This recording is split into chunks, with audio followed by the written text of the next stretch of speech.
그러니까 비판을 하는 거와 흔드는 건 다르다니까요. 비판하시라고요. 맞아요. 흔들지 않고 비판하시라고요. 최근 노무현 재단 이사장 자리에서 물러난 유시민 작가가 방송인 김어준 씨와 마주 앉았습니다. 이재명 대통령 당선 과정에서 김 씨의 역할이 컸다며 치켜세우더니 저는 이재명 대통령이 될 때까지 가장 큰 기여를 한 사람 중에 하나가 우리 총수라고 생각합니다. 곧 이 대통령에 대한 비판적인 주장을 내놓습니다. 이재명 대통령이 되는 과정에서 열렬히 지켜주고 응원했던 사람들이 원했던 것은 증축이었어요. 증축이요. 3층 집인데 한 층 더 올리는 거예요. 중도 보수 쪽으로 가서. 근데 대통령은 재건축을 하려고 했던 것 같아요. 이 대통령이 중도 보수로 외연 확장을 하는 과정에서 기존 민주당 지지층 세력과 갈등이 빚어진 걸 건축에 빗대 비판한 겁니다. 유 작가 본인과 김 씨가 포함된 이른바 문조 털레유라는 멸칭의 비판을 받아온 것도 이런 재건축을 위해 기획된 것이라고 주장했습니다. 재건축을 하려면 기존에 있는 건물을 헐어야 돼요. 그래서 아까 제가 말씀드린 비평 공론장에 철거 전문을 투입했다. 용역을 엄청 썼다는 거예요. 문제 털레유를 막 까고. 이런 상황이 이어진 결과 이 대통령과 민주당의 지지율이 분리되는 현상, 이른바 디커플링이 발생했다고도 주장했습니다. 최근에 보면 흥미로운 현상인데 민주당 지지율은 덜 떨어지거나 또는 심지어 약하게 상승하는 반면 대통령의 국정수행 지지율은 팍 떨어지고 있습니다. 이건 어떤 의미냐 하면 민주당을 지켜야 돼.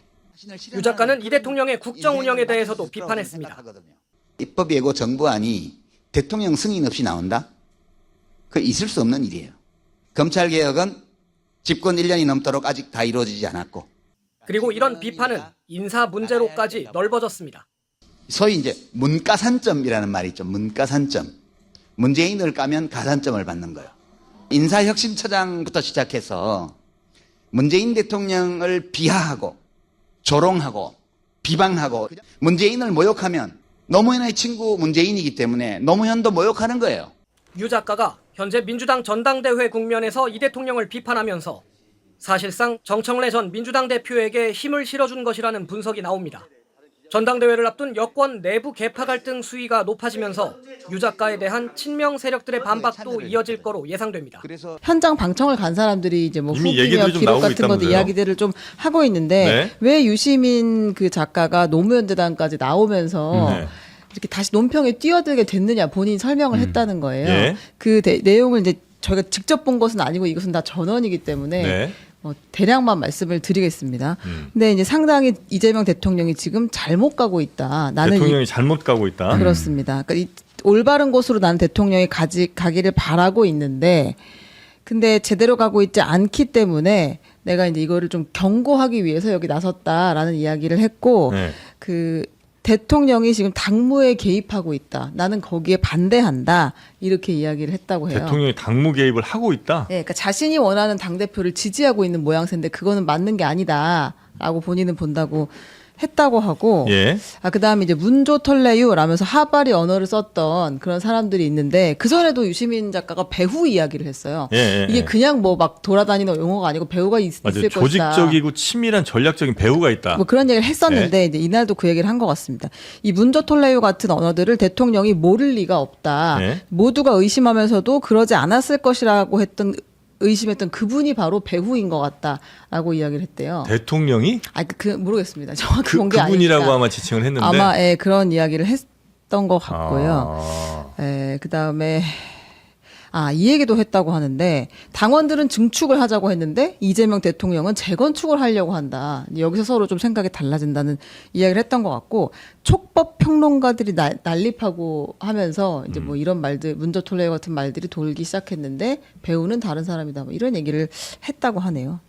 오히려 대통령이 좀 증축하자고 그랬는데 당에서 아예 그냥 검찰개혁 이런 건 재건축하자고 한 거 아닌가? 근데 이게 무슨 비유냐면 네. 제가 뭐 모릅니다. 뭔 얘기인지. 예. 근데 이제 이런저런 뭐 저도 주워들은 네. 이게 뭐 도는 얘기들이 있잖아요. 네. 예. 그래서 그 자리에서 어떤 얘기를 했느냐 이렇게 잘 보면은 결국은 이제 두 가지 결인 것 같아요. 하나는 지금 말씀하신 배후론. 그래서 사실 문조 털레유가 이제 멸칭이다 막 이렇게 지금 사람들이 주장을 하는데 문조 털레유는 멸칭인가요? 사실 잘 모르겠어요. 그 뭐 털은 그렇다 치는데 얼굴에는 수염이 나서 털이니까 그거는 그렇다 치는데 그럼 털은 바꿔서 아까 어뢰유. 어로 바꾸자라고 하는 말씀도 있었던 것 같은데 그렇게 늘어났을 때 그게 뭐 멸칭이 됩니까? 성이랑 이름의 따서 한 거니까. 이름의 한 네. 글자인데. 근데 아무튼 그런 주장을 해서 뭔가 상대를 하나로 묶고 그러면서 그 하나로 묶은 상대를 반대하는 어떤 요런 프레임을 만든 사람들이 있다라고 지금 생각을 하는 거잖아요. 그래서 뭘 얘기하는 거냐면 배후, 조직 이런 걸 얘기하는 거고 이 얘기는 계속 해왔어요, 사실. 김어준 씨 유튜브에서 무슨 뭐 작전 세력이 있는 것 같다 이런 얘기 계속 했잖아요. 그러니까는 작전 세력이에요. 서영조 소장님 같은 사람들이. 작전 세력이고 그다음에 뭐 그 지난주에 얘기한 것 같은데 이 소위 말하는 또 이 김민석 총리를 지지하는 것 같은 뭐 지지하는지 모르겠지만 그런 네. 유튜브들이 광고를 받고 있다. 이 얘기 주장해가지고 이것도 웃겼던 상황 된 거 아닙니까? 다 이게 무슨 배우가 있다는 얘기인 건데 여기에 마지막 그 퍼즐을 유시민 전 장관이 그 배우가 대통령이다 그 얘기한 것 같고 사실상 그렇게 직접 얘기는 하는지 모르지만 그다음에 이 재건축이랑 뭐 이 증축 뭐냐면 아마 그 얘기인 것 같아요 제 생각엔 지지층을 늘리는 건 좋다. 지지층을 늘리는 거 좋은데 그게 이제 소위 말하는 이재명 대통령의 중도실용 노선 이런 거잖아요. 근데 그거는 집을 좀 늘려서 증축을 하라는 얘기였는데 이거 완전히 밭을 다 갈아엎고 있는 것 같다. 자기 지지층이 상처 입었다는 얘기를 하는 기존 거죠. 지지층, 코어층이 네. 상처 그렇죠. 입었다 이런 얘기. 그것도 하던 얘기죠. 코어 지지층이 상처 입었다. 그리고 이 갈아엎는 재건축 재개발을 하는 건데 그 재개발을 하는데 용역이 온다. 용역들이 와가지고 나가라 이런 거 하잖아요. 해고하고 뭐 이런 거 하지 않습니까? 그게 또 뭐냐? 그게 평론가의 그냥 이 작전 세력과 광고를 받고 그다음에 배우와 조직을 갖고 있는 평론가, 즉 서영조 소장님 같은 사람들이 용역 조작 같은 사람이라고 그래. 출연료나 받지 뭐 다른 거 안 받아. 용역 평론가다. 그리고 용역 평론가와 함께 광고 좀 돌아다니는 주세요. 세상 물정 모르는 촉법 평론가가 있는 거다. 이제 이 구도로 설명을 한 것 같아요.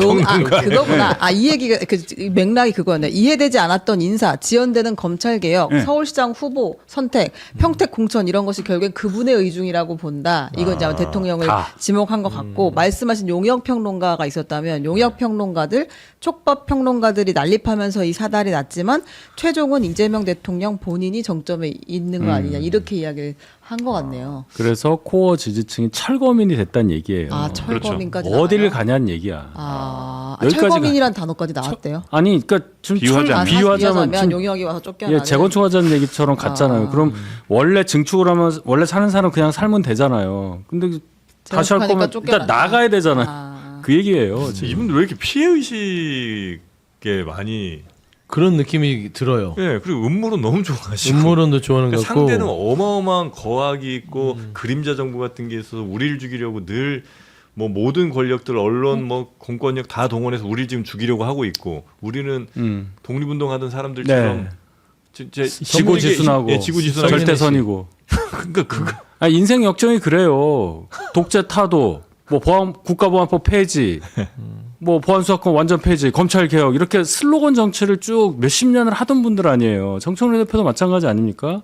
이게 딱 관통을 해요. 17대 국회 때 국가보안법 폐지 가지고 엄청나게 싸웠잖아요. 그것도 세부 내용으로 들어가면 안도 없어요. 잘 보면. 그러니까 이런 정치에 쭉 젊을 때부터 해오던 것이 그 세계관이 안 바뀌니까 본인 진영의 대통령조차 그렇게 보는 거예요. 지금. 내 틀에 조금만 벗어나도 우리 철거될 것 같아.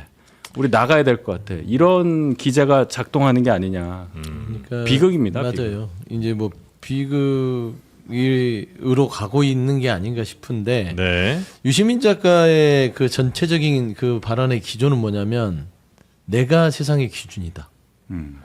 내가 말하는 걸 잘 들어라. 내가 이 시대의 현자다. 어디서 이 어리석은 사람들이 자꾸 떠드나. 내가 이제 영을 세워줄게 하면서 내가 짠 하고 나와서 한번 읊어준 거예요.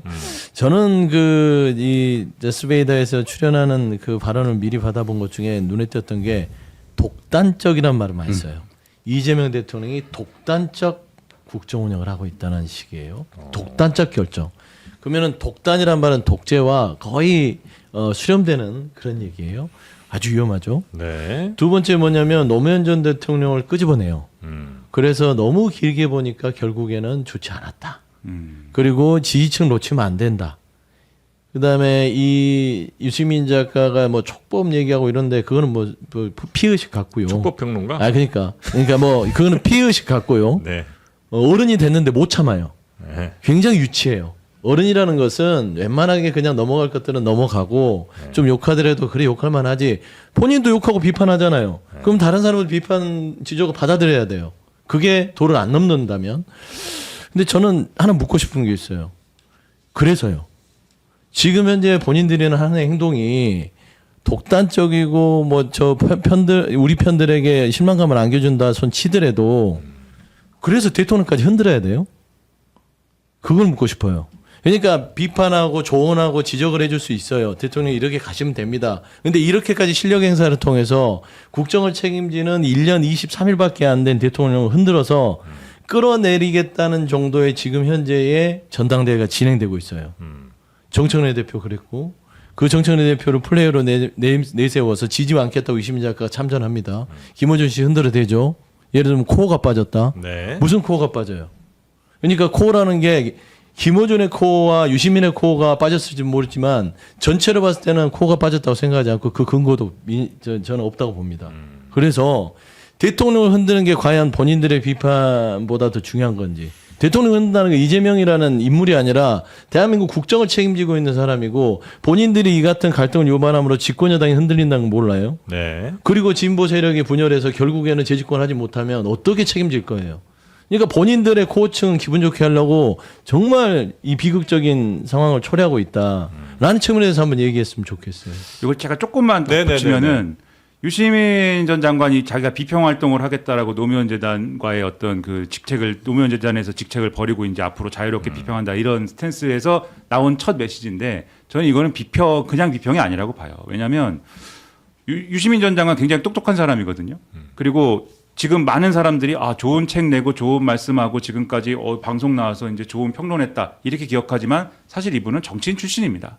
한때는 대권 주자로 분류가 됐고 네. 그다음에 뭐 당도 창당하고 후보로도 나갔고 경기도지사 후보 나갔었잖아요. 그다음에 뭐 무소속으로 대구에서도 나갔고 그런 정치적인 행보를 계속 해온 사람이기 때문에 정치 문법을 아는 사람이에요, 이분은. 근데 이렇게 딱지 붙이는 거 있지 않습니까? 지난번에 ABC도 그렇고 촉복평론가, 용역평론가 이제 여기서는 웃지만 네. 이제 그 유시민 전 장관을 좋아하는 사람들은 이제 그 얘기를 계속 할 거예요. 누구 그렇죠, 나오면 맞아. 촉법이가 나왔다. 누구 알았어, 나오면 이제. 뭐 용역이야. 나왔다. 나는 촉법은 아니죠. 용역이라고. 네, 용역이라는데. 네, 근데 요런 얘기를 괜찮네. 요런 얘기를 쭉 하면 그게 네. 그 지지층 유시민 전 장관을 지지하는 그러니까 김어준 씨를 지지하는 지지층한테는 큰 힘이 돼요. 논리의 싸움이 아니고 우리가 승리할 수 있는 무기를 갖추고 있는 거거든요. 근데 그걸 정확하게 똑같이 원래 그 원조가 어디냐면 트럼프예요. 트럼프라는 사람 있잖아요. 네, 네. 힐러리한테 원리가 부정직한 힐러리, 네. 그다음에 바이든한테 크리피 바이든, 끔찍한 바이든 그 딱지를 계속 붙인 다음에 정부의 그 당시 민주당 정부의 딥스테이트가 있는데 그 딥스테이트가 지금까지도 뿌리를 내리고 내가 하는 일을 다 방해하고 있어서 그래서 이것을 깨부수기 위해서 내가 노력을 하는데 대놓고 얘기는 못하겠고 내 행동으로 그걸 알아들어라 뭐 이런 식의 음모론을 펴잖아요. 이게 똑같은 전술이에요 이게. 그러면 이게 비평이라고 하는데 비평이라고 하면은 대한민국 정치를 뭐 좋게 만드는 그런 내용이 있어야 되지 않습니까? 그러니까 이건 그런 비평이 아니고 정치죠. 유시민 전 장관은 정치를 하는 겁니다 지금. 네이밍하고 이렇게 라벨링하는 거는 잘해. 진짜 잘하는 거 저희도 같고. 재래식 언론이 됐거든요 이제. 원래 맞아요. 이제 뭐 기존 기성 언론, 레거시 레거시 미디어 언론, 이렇게 네. 이야기했었는데 이제 재래식 언론이라고 사람들이 부르더라고요. 네. 그러니까 그런 게 사실은 예를 들어 진영 싸움을 할 때는 굉장히 좋은 전략가인 거죠. 지휘관인 거고. 근데 뭐 긍정적인 측면이 전 하나 있는 것 같은 게 예전에는 대통령 비판하면서도 돌아서 말 바꾸고 하면서 이제 비판을 이제 한 거 아니에요. 힘 빼고. 근데 이젠 좀 대놓고 한다는 거 아니에요. 그러니까 그거는 차라리 시원하다. 그러니까 시원한 것보다도 그러니까 명료하다. 예, 거짓되지 않고 차라리 대통령을 비판하더라도 비판할 수 있잖아요. 누구든. 그럼 대통령 이제 비판하겠다. 이거 잘못하는 것 같다라고 그냥 전에도 얘기하면 되는데 전에는 다 대통령을 위한 거고 대통령이 진심은 사실 이건데 뭐 사람들이 왜곡하고 있고 그렇게 자꾸 꼬아서 얘기했던 거를 이제 그냥 직설적으로 얘기하는 것 같으니까 그건 좀 더 사람들이 판단하기에 명확해지는 것 같다. 그러니까 비판의 기본은 본인이 서 있는 입장을 객관화한 후에 해야 되는 거잖아요. 근데 우리가 지금 이렇게 길게 얘기하는 것은 유시민 씨가 과연 비판할 자격이 있나? 지금도 그러한 권위를 갖고 있나에 대한 의문이 있어서라고 생각을 합니다. 예를 들어 언론에 대해서도 불만이 있을 수 있잖아요. 기존 네. 언론에. 그것을 네이밍을 하는데 슬로건을 딱 붙이는 게 뭐 기존 언론, 뭐 레거시 미디어 여기까지는 좋은데 뭐 재래식 미디어 이 얘기는 안 좋잖아요. 상대 이렇게 내리잖아요. 그럼 뭐 반대는 뭐 수세식입니까? 이렇게 되잖아요. 그러면 듣는 사람이 굉장히 기분이 나쁜 거예요. 재래식 언론이 정말 들으면 얼마나 기분이 나쁘겠냐고요. 그러면 싸움이 돼. 그러니까 건전한 얘기가 들어가기 전에 딱 이게 걸러지고 대신에 안쪽에 있는 본인하고 생각 비슷한 사람 열광을 해. 그렇죠. 이 정치를 몇십 년을 해왔단 말입니다. 그걸 제가 아까 말씀드렸고 그래서 이 끝은 어떻게 되냐면 타협이 안 돼요. 타협과 합의 이게 필요한 건데 여당이니까 그럼 뭐 하자는 거고 여당끼리 여당 안에서 이렇게 싸우는 건 해석이 안 된다는 얘기죠. 얘기는. 네. 그러니까 제가 짧게 얘기하면 네. 유시민, 김어준 이 두 분, 그다음에 정청래 그 전 대표까지 묶어서 조국 대표까지는 저는 여기 참전 안 했으니까 뭐 얘기를 안 하지만 이 세 분이 지금 주축이 돼서 대통령 흔들고 있어요. 저는 계속 대통령 얘기하는 이유는 다 떨쳐놓고 참석 이름을 다 떼보죠. 이재명, 정청래, 뭐 김민석, 송영길, 김어준, 유시민 다 떼요. 구도만 봤을 때 우리 진보 진영 안에서의 빅스피커가 지금 현재 대통령을 흔드는 건 분명하잖아요. 그리고 전직 대표가 다시 연임 도전하면서 이 구도가 대통령 흔든다는 것도 다 알고 있어요. 대통령 흔드는 거 맞잖아요. 그러니까 비판을 하는 거와 흔드는 건 다르다니까요. 비판하시라고요. 맞아요. 흔들지 않고 비판하시라고요. 그런데 왜 흔들면서 비판하냐는 거를 내가 물어보고 싶어요. 왜 권력이 욕심이 나십니까? 왜 마음에 안 들어요? 왜 본인들의 의견을 충족시키지 못했나요? 마음에 안 들면 이 정권 1년도 이제 안 지나는 정권을 흔들 정도의 그런 세력으로 본인들은 스스로를 자임하는 건지 굉장히 위험한 거예요. 그래서 저는 개개인의 어떤 함수관계의 정치인 평가가 아니라 구도 속에서 대통령이 갖고 있는 지위는 대한민국의 안정성을 갖고 가는 건데 그걸 깡그리 무시하는 거잖아요. 그게 저는 지적하는 거지 무슨 촉법이네 뭐네 뭐 이상한 소리 좀 안 했으면 좋겠다. 네.